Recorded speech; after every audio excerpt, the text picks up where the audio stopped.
Bapa Surgawi, kami sungguh bersyukur jika pada kesempatan kali ini Tuhan memberikan kesempatan buat kami untuk memuji, menyembah, dan membesarkan nama Tuhan.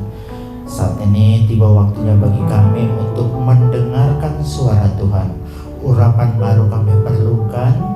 Tuhan pakai hamba-Mu yang untuk menyampaikan kebenaran firman Tuhan. Biarlah dijauhkan dari kesalahan dan kesesatan. Benar-benar hanya merupakan kebenaran firman Tuhan semata. Bagi kami yang mendengarkan, Tuhan persiapkan hati kami menjadi tanah hati yang gembur, yang siap ditaburi benih kebenaran firman Tuhan. Boleh menghasilkan buah yang lebat dalam kehidupan kami. Melalui semuanya itu nama Tuhan dipuji dan dipermuliakan.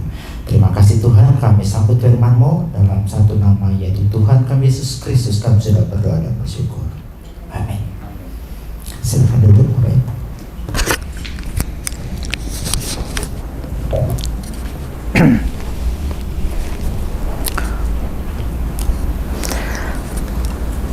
Mari kita buka firman Tuhan di dalam 2 Timotius 4 ayat yang ke-1 sampai dengan ayat yang ke-4. 2 Timotius 4 ayat yang ke-1 sampai dengan ayat yang ke-4. Sudah dapat? Di hadapan Allah dan Kristus Yesus yang akan menghakimi orang yang hidup dan yang mati, aku berpesan dengan sungguh-sungguh kepadamu demi penyataannya dan demi kerajaannya. Beritakanlah firman, siap sedialah baik atau tidak baik waktunya. Nyatakanlah apa yang salah, tegurlah dan nasihatilah dengan segala kesabaran dan pengajaran. Ayat yang ketiga, karena akan datang waktunya orang tidak dapat lagi menerima ajaran sehat, tetapi mereka akan mengumpulkan guru-guru menurut kehendaknya untuk memuaskan keinginan telinganya. Ayat yang keempat, mereka akan memalingkan telinganya dari kebenaran dan membukanya bagi dongeng. Dongeng di situ menggunakan kata mutos. Kalau dalam terjemahan lama itu diterjemahkan begini ya, dipalingkannya, ayat yang keempat, daripada yang benar, lalu menyimpang kepada cerita bohong. Jadi kata mutos itu dalam terjemahan lama diterjemahkan menjadi cerita bohong. Kalau sebelumnya saya mau tanya ini, dalam aktivitas prostitusi duluan mana? Apakah adanya lelaki hidung belang dulu yang ada atau PSK dulu yang ada dalam aktivitas prostitusi? Ada yang bisa jawab? Laki hidung belang dulu yang ada, baru PSK ada. Ini harus konsisten ya. Sama ya, kalau ibu dokter sama ya. Kemudian saya tanya, kalau dalam urusan narkoba, apakah pengguna narkoba dulu yang ada atau penjual narkoba?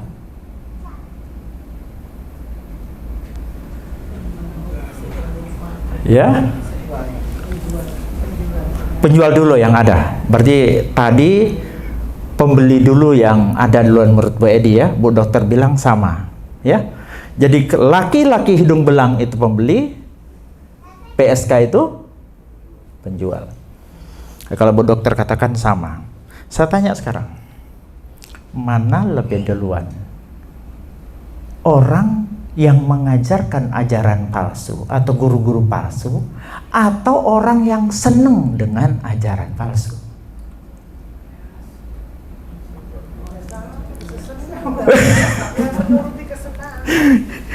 Kalau menurut kitab Timotius ini, kayaknya jawaban Bu dokter yang tepat. Banyak orang tidak senang ajaran benar, sehingga itu dimanfaatkan juga oleh guru-guru. Jadi selera orang duluan yang bermasalah. Dikatakan dalam kitab 2 Timotius ini, surat Paulus kepada Timotius ketika Timotius sedang melayani di Efesus. Di sana dikatakan, dipalingkannya telinganya daripada yang benar.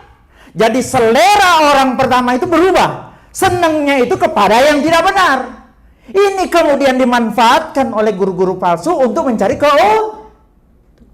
karena selera daripada orang-orang itu pertama yang memang sudah tidak doyan yang benar. Dia senangnya cerita bohong. Senangnya yang tidak benar. Nah, kata mutos ini saya perlu jelaskan dulu. Yang dimaksud oleh Paulus itu mutos itu adalah segala sesuatu yang dibangun tidak berdasarkan firman Tuhan itu mutos. Segala sesuatu yang disampaikan baik di dalam khotbah yang tidak berdasar pada Alkitab itu mutos. Itu cerita bohong, itu dongeng. Nah, anehnya akan ada waktu, akan ada masa di mana orang lebih senang cerita-cerita omong kosong kayak begitu daripada ketika khotbah itu disampaikan berdasarkan Alkitab dan firman Tuhan. Ini dimanfaatkan. Saya sedikit cerita ini. Sekarang ini muncul satu fenomena, rupa-rupanya zaman yang dinubuatkan oleh Paulus ini mulai. Orang lebih senang dengan orang terkenal daripada orang benar. Pengkhotbah terkenal lebih disenangi daripada pengkhotbah benar. Di bidang apapun ya. Betul. Jadi ini fenomena akhirnya apa?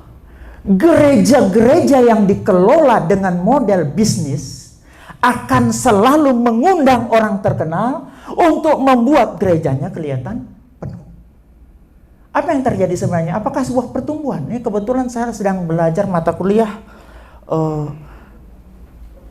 eklesiologi dan pertumbuhan gereja. Apakah itu pertumbuhan? Atau cuma perpindahan?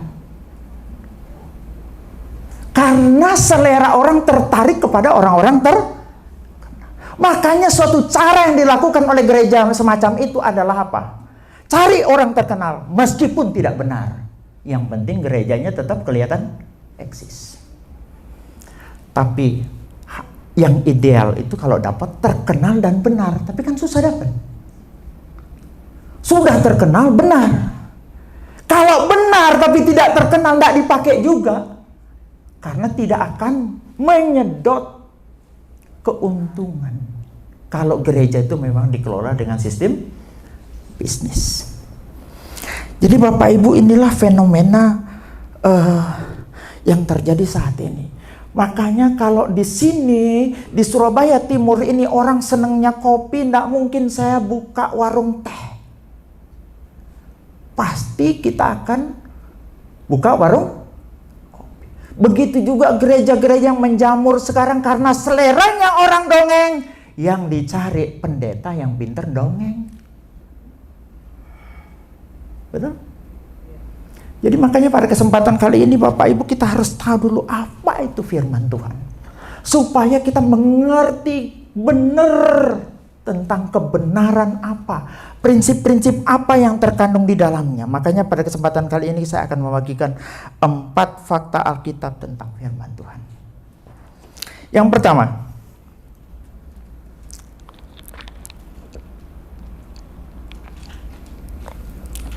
firman Tuhan itu informatif, tapi juga transformatif. Artinya apa informatif itu ya? Jadi artinya informatif itu hanya melalui firman Tuhan kita bisa tahu siapa Allah itu. Apa hakikatnya, sifat-sifatnya seperti apa yang dia kerjakan, apa yang dia lakukan hanya bisa kita ketahui dari Alkitab, dari firman Tuhan. Segala pengetahuan tentang Allah, sifatnya yang dia kerjakan di luar firman Tuhan tidak bisa dianggap sebagai kebenaran. Saya ulang, segala sesuatu yang kita ketahui tentang Allah di luar Alkitab tidak bisa dianggap sebagai kebenaran.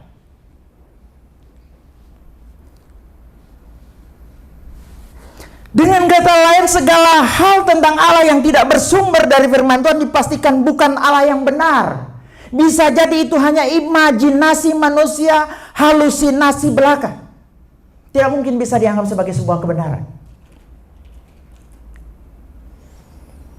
Saya beri contoh. Kalau Alkitab menyatakan Allah ini hakikatnya, dia memiliki satu hakikat 3 pribadi misalnya. Tiba-tiba ada yang mengajarkan bahwa Allah itu mempunyai tangan, di semua tangannya itu berada di sebelah kanan. Artinya yang tangannya semua di sebelah kanan itu bukan Allah. Jadi kita hanya bisa bersandar dan bertumbuh kepada Alkitab. Kenapa begitu? Karena ada hal yang rasional, ada yang irasional, ada yang transrasional atau suprarasional. Yang rasional mampu kita pikirkan dengan otak kita. Yang irasional bertentangan dengan otak kita. Yang suprarasional berada di luar kemampuan otak kita. Inilah Allah.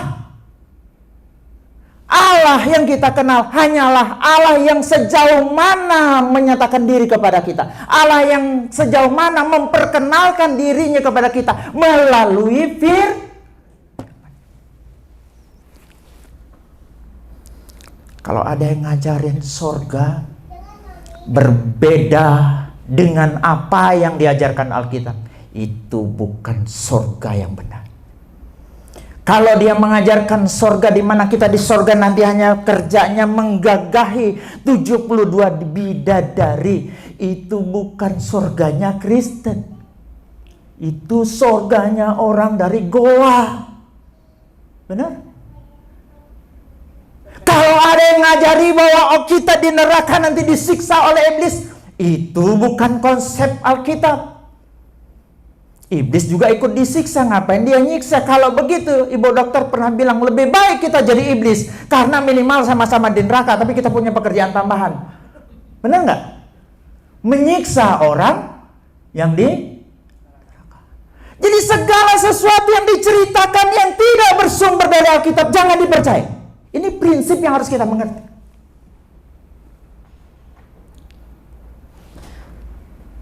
Kalau ada yang cerita tentang setan berbeda dengan apa yang digambarkan Alkitab, jangan dipercaya.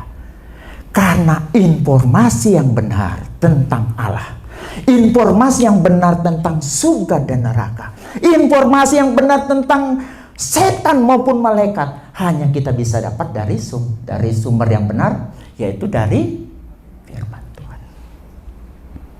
Karena itu firman Tuhan itu informatif. Dia memberitahu hal yang benar yang tidak mampu kita ketahui. Yang kedua, firman Tuhan itu apa? Transformatif. Apa itu transformatif? Jadi firman Tuhan itu jangan pikir cuma informatif, memberi informasi, tapi dia transformatif. Artinya firman Tuhan itu lebih dari sekedar sumber informasi keberadaan Tuhan, tetapi sesuatu yang bisa merubah seseorang. Dia punya kuasa merubah seseorang. Makanya banyak orang tidak paham tentang ini, termasuk Agustan. Nah, kenapa saya katakan begitu? Karena firman Tuhan itu pada dasarnya hidup loh. Ibrani 4 ayat 12. Sebab firman Allah itu Oh, ada yang protes. Masa Pak? Aku roh ke Alkitab ke ora tau melayu, ora iso melaku, ya kan?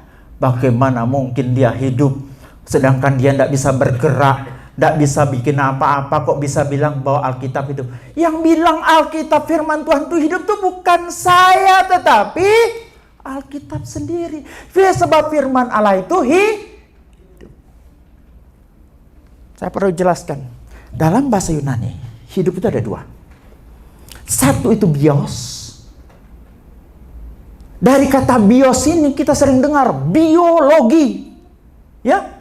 Bio, hidup, logos, ilmu. Kalau zaman dulu, zaman kita sekolah dulu mungkin namanya ilmu hayat, ilmu hidup. Biografi, bios, dan grafin. Yang artinya tulisan-tulisan tentang kehidupan seseorang. Ada bioenergi. Pernah dengar bioenergi? Ada bios itu hidup. Tapi arti hidupnya itu adalah selama dia masih hidup di bumi ini, yang terbatas ini, itu namanya bios. Kayak sebuah pohon, ketika pohon itu masih tumbuh, daunnya masih hijau, bisa berbunga, itu namanya pohonnya bios. Anjing masih bisa bergerak, itu masih namanya bios. Saya dan saudara bisa bernapas, bisa ke sana kemari, namanya bios. Tetapi ada suatu kehidupan lain di dalam Alkitab yang sering digunakan untuk kata hidup, yaitu sao atau soe. Sao itu adalah kata kerja, soe itu kata benda. Ini yang kemudian sering digunakan. Aku akan memberikan hidup yang kekal. Kata hidup di situ menggunakan kata soe, bukan menggunakan kata bios. Jadi kalau begitu, soe itu jauh lebih dalam kualitas hidupnya dari sekedar bios. Karena apa? Karena di saat engkau bios pun, engkau bernapas pun, engkau hidup pun, engkau bisa tidak memiliki soe. Tapi engkau bisa soe meskipun engkau sudah tidak bios. Bisa nangkep ini? Coba kita lihat 4 fakta tentang bios versus soe. Yang pertama, ada yang bios tapi tidak soe. Dia hidup tapi mati. Contohnya apa? Pohon. Pohon itu punya hidup bios enggak? Tapi punya soe enggak? Binatang yang masih hidup bios kan? Tapi tidak soe. Orang di luar Kristus hidup enggak? Bios enggak? Bios, tapi belum tentu soe. Bisa nangkap sekarang?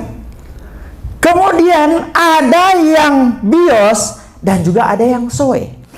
Ada biosnya tapi juga soe. Itu saudara ini yang hadir. Saudara masih hidup, masih bernapas, tapi saudara punya hidup yang berkualitas dalam saudara, yaitu hidup yang bisa nangkap mulai perbedaan bios dan soe. Ada yang tidak bios dan tidak soe. Saya beri contoh batu. Batu itu hidup tidak? Bios tidak? Tidak. Soe tidak?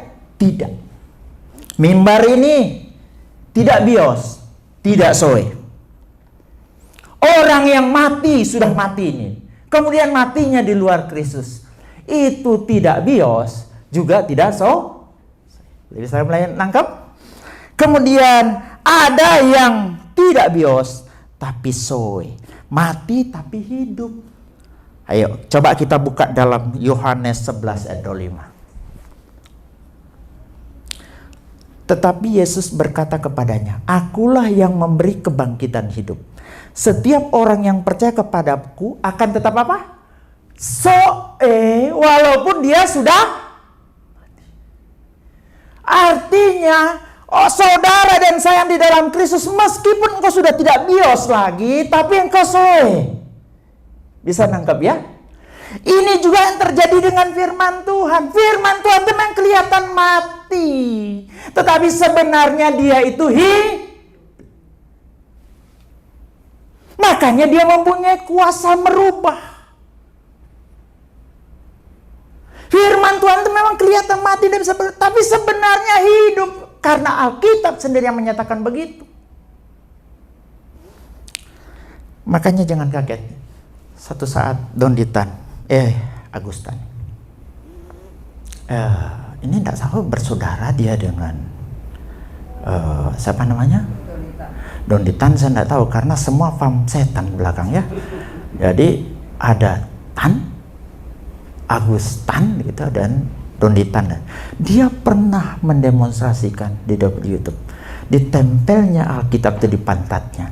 Sambil dia bersumpah kalau memang Tuhannya orang Kristen itu hidup, Alkitab itu benar, dia akan menderita sesuatu atau mati. Ya. Pada akhirnya stroke dan mati.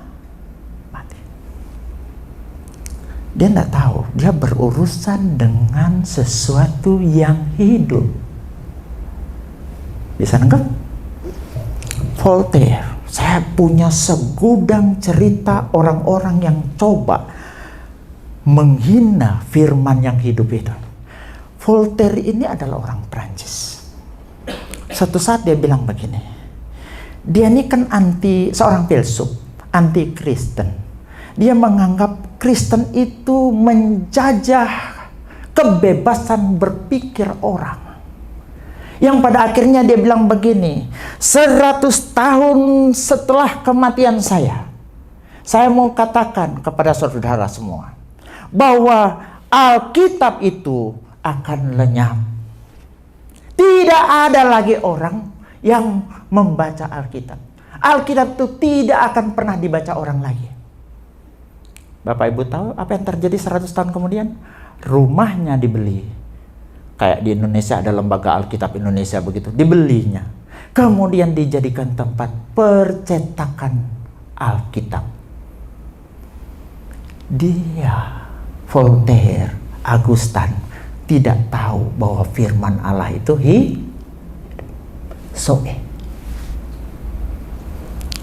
Yang kedua, firman Allah itu berkuasa. Ini sebab firman Allah itu hidup dan kuat. Energes. Pernah dengar kata energen?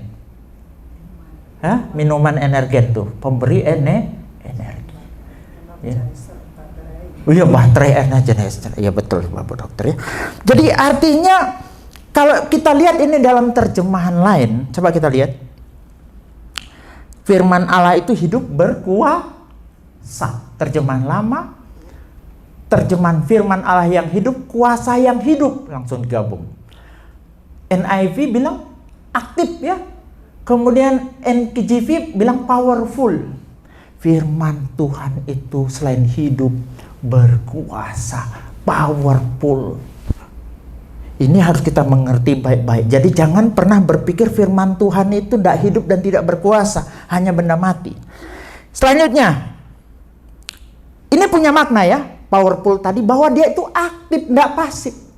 Dia hidup dan aktif. Itu makna di bawah, di balik kata berkuasa.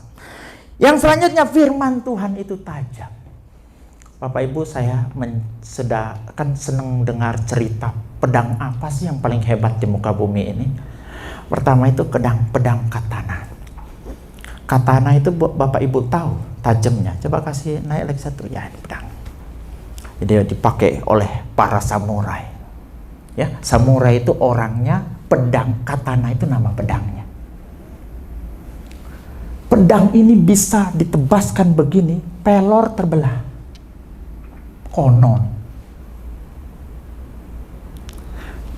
ditebaskan ke manusia, dari sini kemari tembus, bisa terbelah dua. Ini pedang katana. Selain itu ada lagi, ada namanya pedang Damaskus. Coba, nih modelnya kayak begini. Ini orang-orang Timur Tengah senang sekali ini pakai pedang kayak begini, karena satu kali sabet sutra yang diterbangkan begini, sabet putus. Bahkan ketika pedang dihadapkan dan pedang yang lain itu terbelah menjadi dua. Ini legendanya pedang Damaskus ini. Ada lagi satu pedang, ya, pedang yang terkenal namanya pedang Samsir. Samsir model kayak begini, ini yang mungkin digunakan oleh Muhammad, ini salah satu kemungkinan besar ini. Jadi pedang Samsir ini bisa pakai potong batu, potong baja. Satu kali tebas orang putus. Dan tanpa merusak matanya sama sekali. Saya udah cari pedang-pedang yang hebat di muka bumi ini. Yang pernah ada itu katana, Damaskus, Samsir. Tapi tidak ada yang ngalahi bagaimana firman Tuhan itu jauh lebih tajam daripada semua pedang ini. Kelebihannya apa? Karena dia bukan cuma bisa, tajamnya itu bukan cuma dalam hal dengan pedang lain, dengan hal-hal jasmani, tetapi dia masuk sampai nembus kepada hal-hal rohani. Tidak ada pedang di muka bumi ini yang bisa kayak begitu, selain yang namanya firman. Firman Tuhan tuh hidup, berkuasa, tajam sekali sampai menembus hal-hal rohani dan tidak didapati di pedang manapun muka bumi ini. Kemudian firman Tuhan itu efektif, dia tidak kembali sia-sia. Yesaya 55 ayat 11, demikianlah firmanku yang keluar dari mulutku, ia tidak akan kembali kepadaku dengan sia-sia. Dan seterusnya, firman Tuhan itu bermanfaat untuk pengajaran, teguran, dan mendidik. Makanya saya katakan tadi apa? Firman Tuhan itu bukan cuma informatif, tetapi transformatif. Yang artinya bisa merubah saudara dan saya, bisa merubah kita. Karena dia hidup, dia kuat dan berkuasa, dia tajam, dan dia selalu berhasil dan tidak pernah kembali dengan gagal. Mazmur 119 ayat 50 bilang begini, bahwa inilah penghiburan bagiku dalam hal kesukaanku, bahwa firman-Mu adalah menghidupkan daku. Dalam 1 Petrus 1:23, kamu telah dilahirkan kembali, bukan dari benih yang fana, tetapi dari benih apa? Yang tidak fana, oleh firman Allah yang hidup dan yang kekal. Dilahirkan kembali melalui apa? Artinya firman Tuhan itu informatif, dan yang kedua apa? Transformatif. Yang kedua, firman Tuhan adalah navigasi yang dapat diandalkan. Saya merenungkan semua kebenaran di muka bumi ini, di sini benar, tapi di sana menjadi tidak benar. Di sini tidak benar, di tempat lain bisa menjadi benar. Itu kebenaran dunia. Contoh, makan dengan tangan. Di India dan sebagian Afrika, makan dengan tangan itu sah-sah saja dan dianggap benar dan boleh, halal, tidak masalah. Tapi bagaimana negara Eropa dan Amerika? Dianggap tidak sopan di sini, tidak sopan di sana. Sopan di sana, tidak sopan di sini. Artinya, kebenaran-kebenaran dunia itu kebanyakan tidak universal. Tidak berlaku di semua tempat. Poligami, ini main-main olahraga yang paling berbahaya sudah ini, main poligami ini ya. Main volley ya, tapi poligami. Di Arab sah kan? Di negara-negara Arab tidak ada masalah. Bapak ibu mau punya istri 2, 3, 4, boleh, yang penting bisa adil kan? Tapi bagaimana negara-negara Eropa? Dianggap ilegal dan tidak sah. Minum alkohol di barat sah, di negara-negara Arab tidak sah. Judi, kalau bapak ibu pergi ke Makau, judi sah di sana kan? Pergi kemana lagi? Monaco kalau tidak salah, ya. Monaco judi sah. Las Vegas satu, negara bagian Amerika, itu judi sah. Tapi di tempat lain ilegal dan terlarang. Artinya benar di sini, boleh di sini, tidak boleh di sana. Tidak boleh di sana, boleh di sini. Artinya kebenaran-kebenaran dunia itu tidak bersifat universal. Dan saya mau katakan, kebenaran-kebenaran yang tidak bersifat universal dan tidak bisa berlaku di semua tempat bukanlah kebenaran ilahi. Kebenaran ilahi itu berlaku di setiap jengkal ciptaan Tuhan. Eutanasia. Ada yang tahu eutanasia tak? Apa eutanasia itu? Ya? Ya, orang yang minta mati dibantu oleh seseorang, entah itu tenaga medis atau bagaimana. Biasa juga dalam perang, ketika dia sudah parah, dia minta tolong bunuh saya sudah terlalu sakit. Itu juga boleh dikategorikan eutanasia. Di tempat lain Bapak Ibu itu dianggap boleh, tetapi ada seperti misalnya di Indonesia tidak boleh kayaknya, ya. Tetapi kalau di Belgia dan Belanda ini boleh. Kohabitasi di luar negeri boleh nggak? Apa itu kohabitasi? Kumpul geboy. Ini bahasa Belanda. Ya, kumpul kebo itu karena zaman istilah kumpul kebo itu muncul itu zaman Belanda. Kumpul gebo itu artinya rumah bangunan, tinggal seatap, tinggal satu rumah tanpa ikatan pernikahan. Orang Indonesia kan begitu. Ketika dengar gebo, kebo. Akhirnya dipakai istilah kumpul kebo. Nah, kumpul kebo kalau di Indonesia boleh nggak? Tetapi di luar negeri sana sudah umum.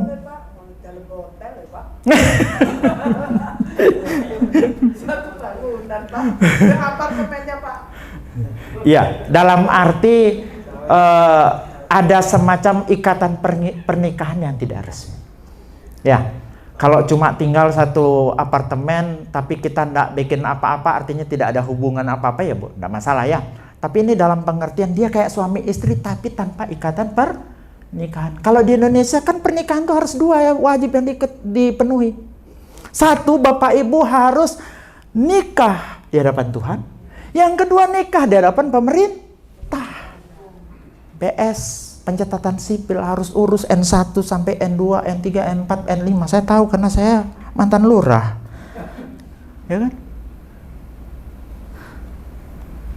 Jadi artinya tidak universal. Kalau ada kebenaran tidak universal, bisakah engkau jadikan standar kebenaran? Engkau butuh standar yang universal.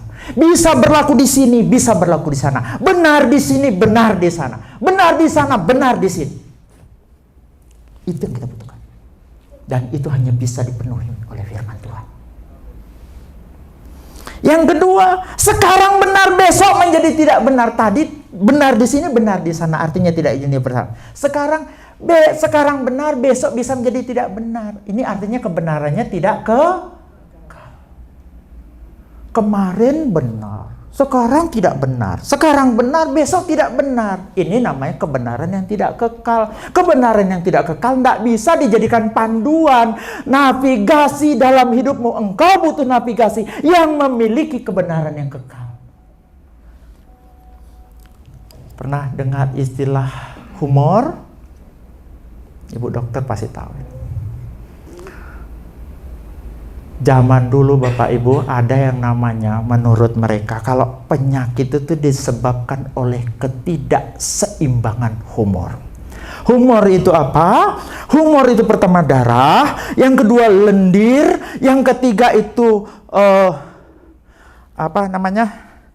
empedu hitam, yang keempat empedu kuning.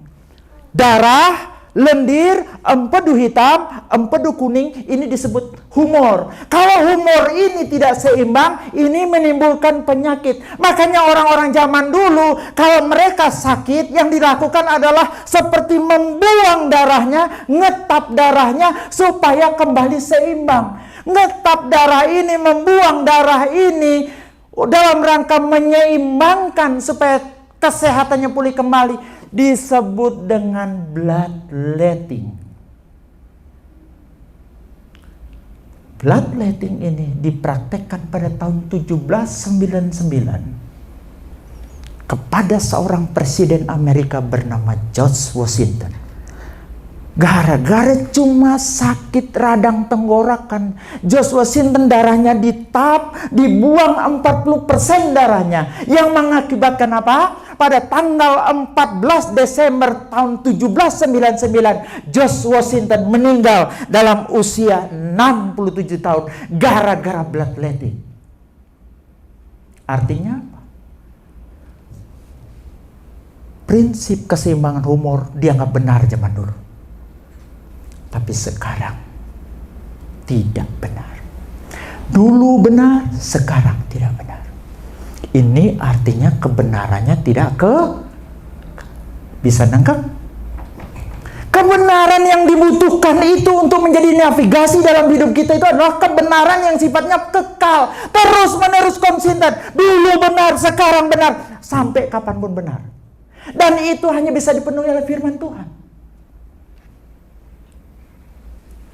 Kalau cuma teori-teori manusia, bahkan saya curiga, apa yang sekarang dianggap benar, baik di bidang ilmu, fisika, ilmu kimia, suatu saat bisa menjadi tidak benar. Saya dengar sekarang, teori atomnya Dalton itu sudah tidak dianggap benar dengan munculnya atom fisika kuantum. Bisa nangkep ya? Selalu kebenaran itu berubah. Bagaimana kita mau bersandar pada kebenaran yang berubah terus? Kita butuh kebenaran yang kekal. Kebenaran yang kekal itu hanya firman Tuhan. Amin. Dulu, sekarang, dan selamanya tidak pernah berubah. Firman-Mu Tuhan tiada berubah, dahulu, sekarang, selama-lamanya tiada berubah. Tidak berubah. Di sini benar, di sana tidak benar. Kebenaran dunia tidak universal. Kemarin benar, sekarang tidak benar. Sekarang benar, besok menjadi tidak benar. Tidak kekal. Yang kedua, sebagian benar, sebagian tidak benar, tidak boleh. Kebenaran itu harus lengkap dan utuh. Tidak boleh cuma sebagian. Saya mau cerita. Tahu sejarahnya Christopher Columbus itu sampai ke benua Amerika? Sebenarnya dia mau kemana? Ke Asia. Tapi coba-coba, kemudian ada masalah dengan petanya. Petanya itu bermasalah yang dipegang oleh Columbus, termasuk dengan kompas. Ternyata kompas itu bapak-bapak tidak benar-benar bisa menunjukkan utara yang sejati. Utara yang sejati itu adalah utara yang sesuai dengan kondisi geografinya. Ternyata utaranya kompas ini disebut dengan magnetic north. Utara yang sifatnya magnetik. Ketika sumbu bumi itu berubah, dia tidak mencari true north. Artinya saya mau katakan bahwa kompas itu bisa menipu.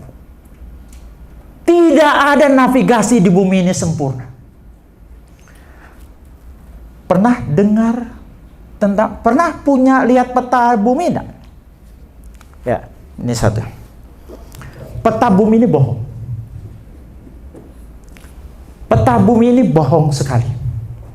Kenapa saya berani katakan bohong banget? Dan Bapak Ibu sampai ditipu sampai hari ini, walaupun Bapak Ibu buka Google Map. Ini nama kasusnya adalah proyeksi Mercator. Dilakukan oleh Gerardus Mercator pada tahun 1512, yang hidup tahun 1512 sampai 1594. Saya cerita begini ya. Bumi ini kan bulat. Ketika petanya dirubah menjadi datar begini, daerah yang dekat kutub akan terlihat besar. Coba lihat Greenland di sini. Kok besarnya hampir sama dengan benua Afrika? Nanti Bapak Ibu boleh teliti ini di rumah, buka Google Map, lihat tuh Greenland besarnya hampir sama dengan benua Afrika. Kenapa bisa begitu? Ini karena kesalahan proyeksi yang menipu kita sampai hari ini. Padahal besarnya ini benua, ini Greenland cuma 2,166 juta kilometer persegi. Sementara benua Afrika besarnya 30.370. Coba lihat dalam global lebih kecil jauh. Besarnya benua Afrika itu 14 kali lebih besar daripada Greenland. Kita tertipu sekian lama. Tapi sebaliknya, negara-negara, pulau-pulau, benua-benua yang berada dekat Khatulistiwa dalam proyeksi Mercator itu semakin mengecil. Indonesia terlihat kecil di situ. Apa yang saya mau katakan? Navigasi bumi ini tidak ada yang akurat. Kita butuh navigasi yang akurat untuk membawa diri kita ke surga. Kalau semua navigasi yang dibuat oleh bumi, sedangkan di bumi saja tidak akurat, bagaimana kita mau yang menuntun ke surga? Nanti ini jadi PR, boleh teliti di Google Map dan silakan selidiki apa yang saya katakan ini benar atau tidak. Berapa luasnya Greenland dan perbandingannya dengan Afrika, silakan diselidiki sendiri. Yang keempat, kadang benar, kadang tidak benar, tidak sempurna. Hari ini dia benar, kadang-kadang besok error dikit. Ini sering terjadi dengan kebenaran dunia, termasuk masalah GPS. GPS itu punyanya Amerika. Ya. Kalau punyanya Rusia namanya apa? GLONASS. Punya Uni Eropa namanya apa? Galileo. Punyanya Cina namanya Beidou. Beidou ya. Baidu ya, begitu ngomongnya mungkin ya. Baidu ya. Ini semua saling tindis akurasinya. Apakah itu akurat? GPS itu paling tidak akurat, karena paling duluan ada. Margin of error-nya bisa sampai 30-50 cm dari yang sebenarnya. Cuma saya mau sampaikan begini, ini barang tidak ada yang sempurna, Bapak Ibu.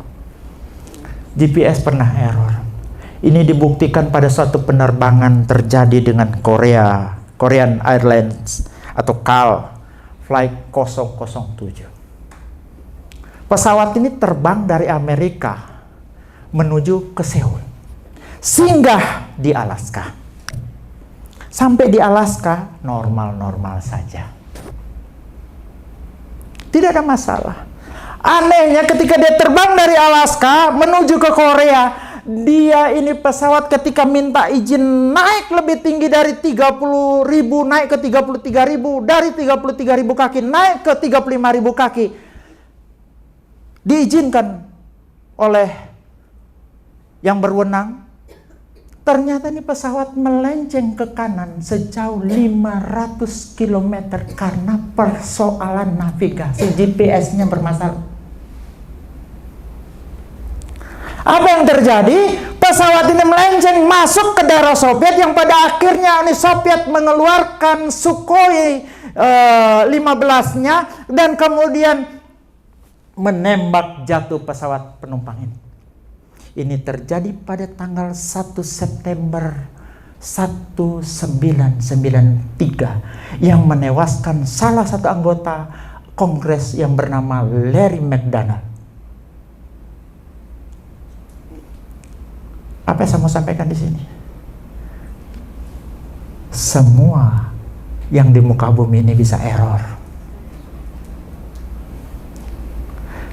Yang mati waktu itu dalam pesawat KAL Flight 007 ini ada 269 jiwa. Bisa benar. Kadang-kadang dia normal, kadang-kadang tidak normal. Inilah dunia. Tapi Alkitab kita, Bapak Ibu, coba kita lihat. Dia katakan dalam Yohanes 17 ayat 17, kuduskanlah mereka dalam kebenaran. Firman-Mu adalah kebenaran. Di dalam Yesaya 48, firman Allah kita tetap untuk selama-lamanya, nggak berubah. GPS berubah. Peta banyak salahnya. Kompas bermasalah.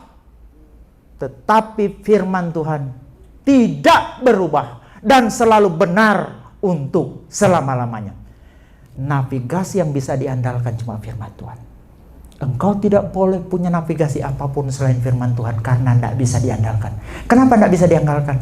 Karena gampang error, bisa salah, nggak sempurna, nggak lengkap. Tetapi firman Tuhan kita itu navigasi yang bisa diandalkan. Makanya tidak heran Mazmur 119 ayat 105 bilang begini. Pemazmur bilang begini, firman-Mu itu pelita bagi kakiku dan terang bagi jalanku. Dia gunakan firman Tuhan sebagai navigasi. Dia tidak menggunakan kebenaran-kebenaran bumi ini sebagai navigasi. Dia tidak menggunakan kebenaran-kebenaran manusia yang tidak tetap, selalu berubah sebagai navigasi. Tapi dia gunakan firman Tuhan sebagai panduan dan navigasi di dalam hidupnya. Kesimpulannya, kebenaran dunia itu tidak universal, tidak kekal, tidak lengkap, tidak sempurna. Firman Tuhan itu benar dan kekal, lengkap dan sempurna. Karena itu firman Tuhan adalah navigasi yang bisa diandalkan. Yang ketiga,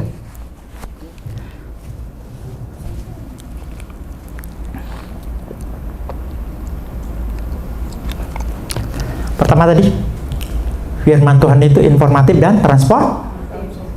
Yang kedua, firman Tuhan adalah navigasi yang bisa diandalkan. Yang ketiga, firman Tuhan itu defensivus dan offensivus. Ini bahasa Latin. Defensif dan ofensif kalau bahasa Inggris. Kok begitu Bapak Ibu? Memang dalam sistem peperangan di dunia ini selalu ada yang namanya senjata untuk bertahan, perlengkapan untuk bertahan, dan perlengkapan untuk menyerang. Betul enggak? Kalau saya tanya, Iron Dome itu senjata untuk apa? Bertahan. Rudal lawan datang, Iron Dome bertugas, dia untuk bertahan. Sekarang Israel sudah punya sistem pertahanan yang baru namanya Iron Beam. Dia pakai laser. Dia bukan lagi menggunakan rudal biasa, dan lebih hemat, tapi belum dicoba untuk perang. Kalau uji coba untuk tes, ya sudah. Yang kedua, Amerika punya apa kalau senjata pertahanan? Patriot itu pertahanan. Ada juga Rusia punya apa? Rusia punya S-500, itu untuk bertahan. Kalau untuk menyerang apa namanya? Ayo. Senjata untuk menyerang, kalau dalam perang-perang modern itu, misalnya kalau di Israel itu ada namanya Jericho dan rudal jelajah Gen 5, ya. Ini yang punyanya siapa namanya? Israel. Saya jelaskan dulu sedikit bedanya. Kalau senjata untuk menyerang itu ada namanya rudal balistik, ada namanya rudal jelajah. Rudal balistik itu dia ditembakkan melengkung begini. Dia mempunyai kecepatan yang luar biasa, tetapi akurasi agak rendah. Makanya ada kata balistik itu melengkung. Tetapi jelajah dia terbang rata kayak pesawat begini. Ya. Itu senjata menyerang ada dua, balistik dan Amerika juga punya namanya Trident 2. Jelajahnya namanya Tomahawk. Trident 2 itu bisa bawa nuklir. Melengkung jauh begini, bahkan sampai kurang lebih 12.000 km dia bisa menjelajah. Jadi ada senjata untuk bertahan, ada senjata untuk menyerang. Tapi Alkitab, tapi firman Tuhan itu adalah senjata bertahan sekaligus senjata dunia paling cuma bisa bertahan, tidak bisa sekaligus menyerang.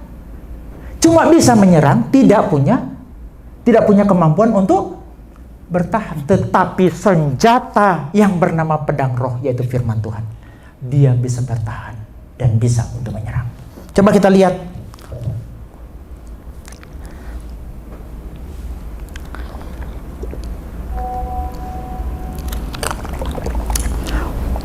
Ketopong keselamatan atau helm keselamatan itu untuk bertahan atau untuk menyerang? Bertahan. Baju sirah bertahan atau menyerang? Ikat pinggang, kebenaran, bertahan ya. Kemudian perisai iman, bertahan. Kasut kerelaan memberitakan Injil masih bertahan. Tetapi yang dalam Efesus dikatakan yang untuk menyerang itu cuma pedang roh.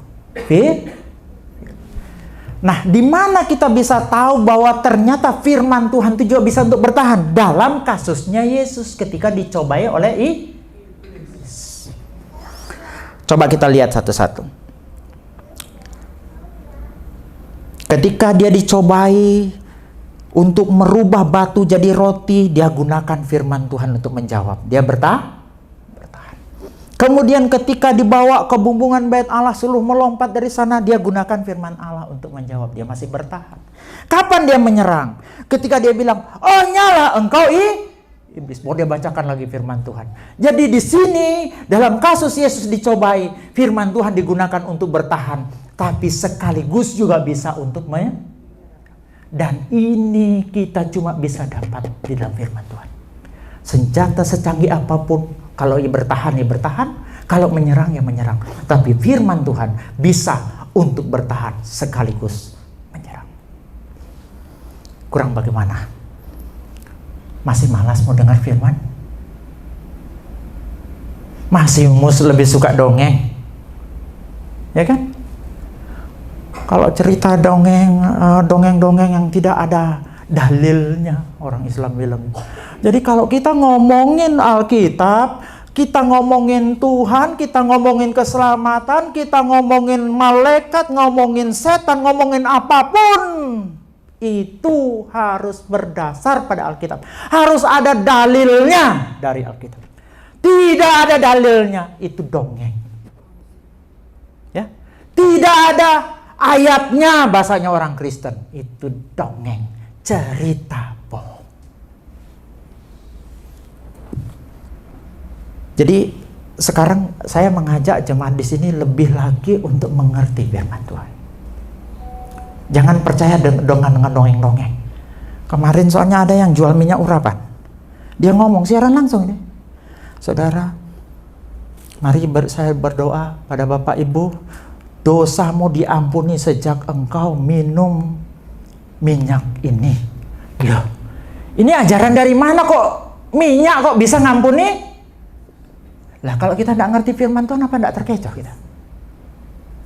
Siaran langsung. Ada sekarang yang dijual juga 7 elemen. Ini campur, ini dijual di Lazada. Saya lihat di Lazada harganya. Ini ngambilnya di mana? Katanya karena dapat pembukaan. Lah, wahyu yang tidak bersumber dari Alkitab jangan dipercaya. Itu dongeng. Ya. Yang keempat, firman Tuhan itu makanan rohani yang penuh nutrisi. Saya singkat aja ini karena waktu. Tetapi Yesus menjawab, ada tertulis manusia hidup bukan dari roti saja, tetapi dari firman yang keluar dari mulut Allah. Coba kita lihat dalam Yohanes 6 ayat 35, Yesus berkata, akulah roti hidup, barang siapa datang kepadaku ia tidak akan lapar lagi, dan barang siapa percaya kepadaku ia tidak akan haus lagi. Yang kedua, Tuhan sebagai firman Tuhan, maksud saya di situ mungkin salah ketik. Firman Tuhan sebagai susu untuk pertumbuhan rohani. 1 Petrus 2:2. Dan jadilah sama seperti bayi yang baru lahir, yang selalu ingin akan air susu yang murni dan yang rohani, supaya olehnya kamu bertumbuh dan beroleh keselamatan. Yang ketiga, firman Tuhan itu sebagai makanan padat, atau bahasa Yunaninya tropes tereos, ya. Jadi adalah makanan padat, solid, bukan makanan keras sebenarnya itu, makanan padat atau solid, ya. Yang keempat, firman Tuhan itu menyegarkan jiwa. Coba bandingkan, lihat ini. Firman Tuhan itu makanan padat, susu, banyak gizinya, banyak nutrisinya. Firman Tuhan itu juga bisa menyegarkan. Itu bisa dilihat dalam Mazmur 19 ayat 7 dan 8. Dan yang kelima, firman Tuhan itu manis seperti madu. Kalau dalam terjemahan MELT, betapa manis firman-Mu bagi langit-langit mulutku, lebih daripada madu pada mulutku. Kurang bagaimana firman? Firman Tuhan itu makanan yang penuh nutrisi.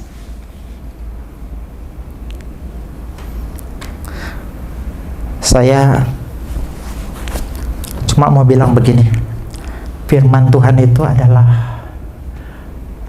kesukaan kita makan firman Tuhan itu bisa menjadi indikator.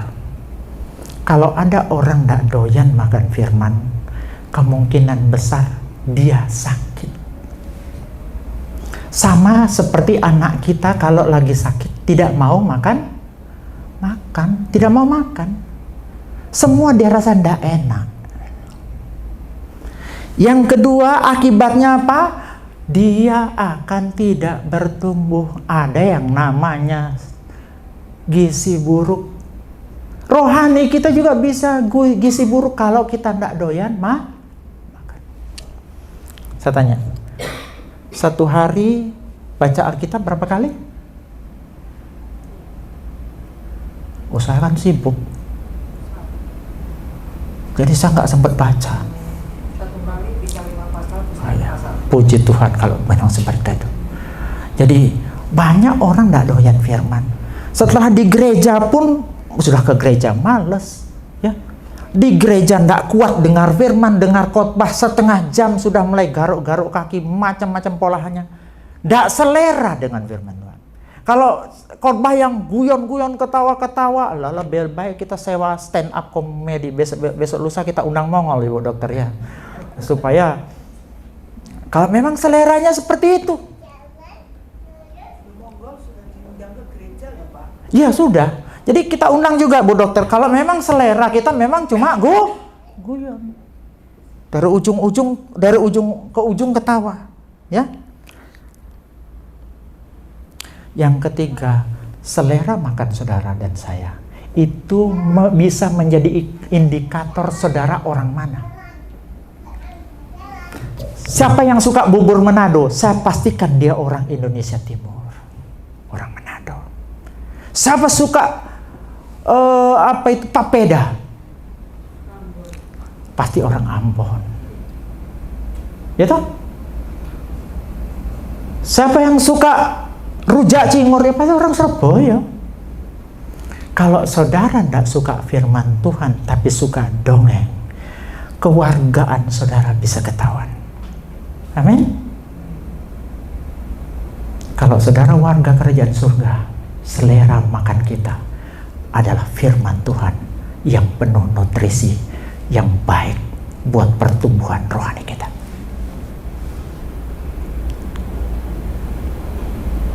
Masih malas ibadah? Kalau di sini nggak ada, kalau di sana sini ada, ya. Jadi Bapak Ibu, makanya saya mengajak untuk benar-benar kita mulai di hari-hari terakhir ini benar-benar untuk ambil komitmen. Tuhan, saya ingin lebih lagi. Hidup sesuai dengan kehendak Tuhan.